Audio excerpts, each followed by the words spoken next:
গোপালপুর নামক একটি গ্রামে স্বপ্না এবং তার মা থাকত। তার বাবা অনেক ছোটবেলায় মারা যায়। মেয়েটিকে দেখতে ছিল খুব সুন্দর। ছোট থেকেই তার ইচ্ছা ছিল বড় হয়ে সে শহরে যাবে এবং মাকে সাহায্য করবে। সে তার মাকে তার ইচ্ছার কথা জানায়, কিন্তু তার মা তাকে শহরে যেতে দিতে মোটেই রাজি ছিলেন না। মা, দাও না আমাকে শহরে যেতে, আমি সেখানে গিয়ে নিজের পায়ে দাঁড়াতে চাই, যাতে বড় হয়ে তোমায় সাহায্য করতে পারি। না না বাবা, তোর শহরে গিয়ে কাজ নেই। এখন যা শহরের অবস্থা, কখন কি হয়, তার থেকে তুই একটু বড় হ, আমি এক ভালো ছেলে দেখে তোর বিয়ে দিয়ে দেব। উর্মিলা দেবী বুঝতে পারেন না এবার তার কি করা উচিত। তিনি ভাবতে থাকেন।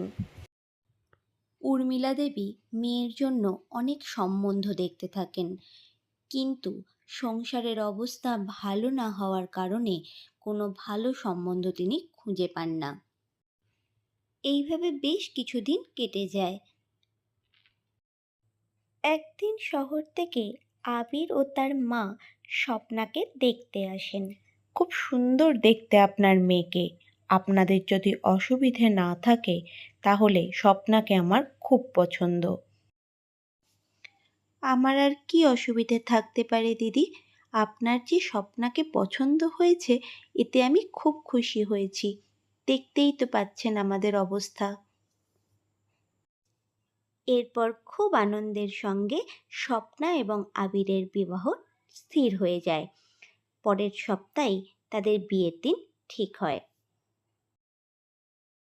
বিয়ের পর স্বপ্না আবির এবং তার মায়ের সাথে তাদের শহরের বাড়িতে চলে আসে। আবির যেহেতু বড় অফিসে চাকরি করত, তাই তাদের সাংসারিক অবস্থা যথেষ্ট ভালো ছিল। স্বপ্নার প্রথম দিন বেশ ভালোই কাটছিল। সংসারের সবাইকে নিয়ে শহরে তার বেশ আনন্দেই হাসি খুশিতে দিন কাটছিল। একদিন বৃষ্টির মধ্যেই অফিস থেকে বাড়ি ফিরছিল আবির। সেই মুহূর্তে রাস্তায় আসা একটি গাড়ি পেছন দিক থেকে এসে তাকে ধাক্কা মারে। অ্যাক্সিডেন্টের ফলে শয্যাশায়ী হয়ে পড়ে সে। এরপর আবিরের চাকরিটাও চলে যায়। দিনে দিনে তাদের অবস্থা আরও খারাপ হতে থাকে। চিকিৎসার পেছনে সব টাকা বেরিয়ে যায়। এবার তারা বুঝতে পারে না সংসার কিভাবে চলবে। এবার কি হবে মা? আমাদের এবার কি করে চলবে? আপনার মাথায় কি কোনো বুদ্ধি আছে? আমার তো কিছুই মাথায় আসছে না। কি করব এবার আমরা? না বৌমা, আমার মাথায় তো কিছুই আসছে না। তুমি বরঞ্চ ভাবো, যদি কিছু করতে পারো। এই বুড়ো বয়সে এ কি দিন দেখতে হলো আমায়। ছেলেটার যে আমার কি হবে। অনেক ভেবেও তারা স্থির করতে পারে না কি করবে। ঠিক এই সময়, আচ্ছা বৌমা, তুমি তো অনেক সাজগোজ করতে ভালোবাসো। দেখো না, যদি সেইখান থেকেই কিছু করতে পারো। স্বপ্না এবার ভাবতে বসে, এবার সে তার সংসার কিভাবে চালাবে।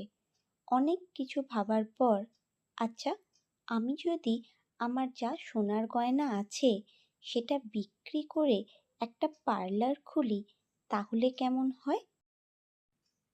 হে ভগবান, সাহায্য করো।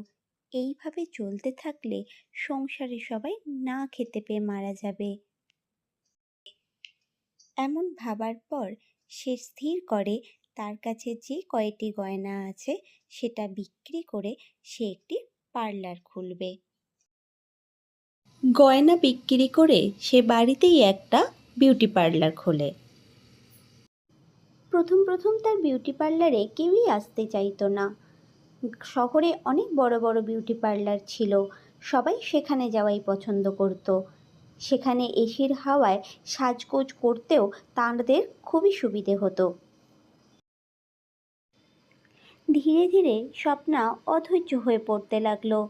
তার মনে হলো এবার বোধহয় তার পার্লার বন্ধ করতে হবে। এরপর শহরে বৃষ্টি শুরু হওয়ায় স্বপ্না পড়ল আরও বিপদে। এমনি সময়ই তার পার্লারে লোকজন খুব কম আসতো, এবার আরও কম আসতে শুরু করল।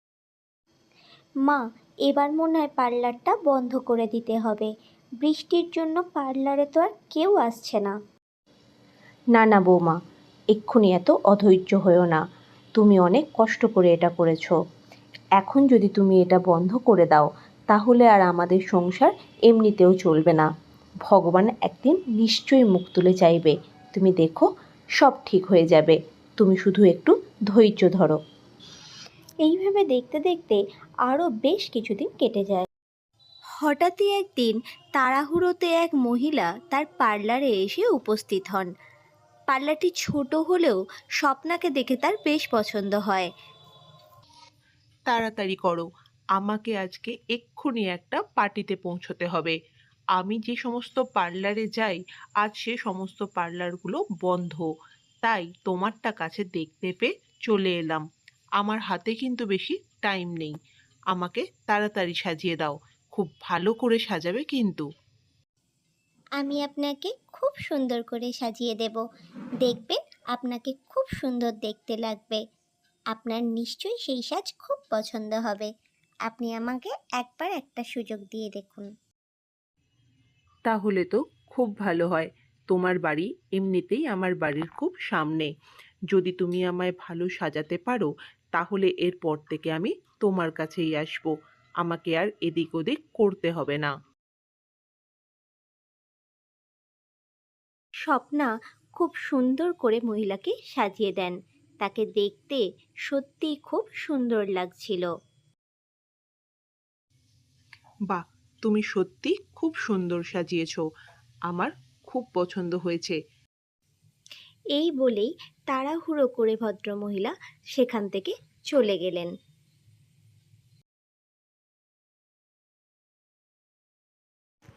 ভদ্রমহিলা পার্টিতে এসে উপস্থিত হলে তাকে দেখে সবাইয়ের খুব পছন্দ হয়। সবাই তার সাজের অনেক প্রশংসা করে। ভদ্রমহিলাও স্বপ্নার কথা সকলকে জানিয়ে দেন। ধীরে ধীরে স্বপ্নার সুন্দর সাজানোর কথা চারিদিকে ছড়িয়ে পড়ে।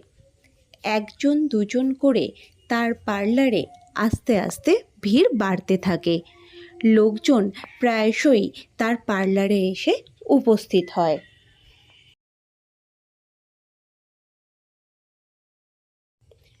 কিছুদিন পর যখন স্বপ্নার হাতে বেশ কিছু টাকা জমা হয়, সে আবিরের চিকিৎসা করায় এবং তাকে সুস্থ করে তোলে। তারপর হাসি খুশি তারা বসবাস করতে থাকে।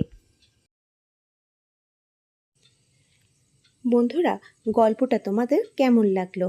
যদি গল্পটি ভালো লাগে তাহলে চ্যানেলটি সাবস্ক্রাইব করে অবশ্যই আমাদের পাশে থেকো।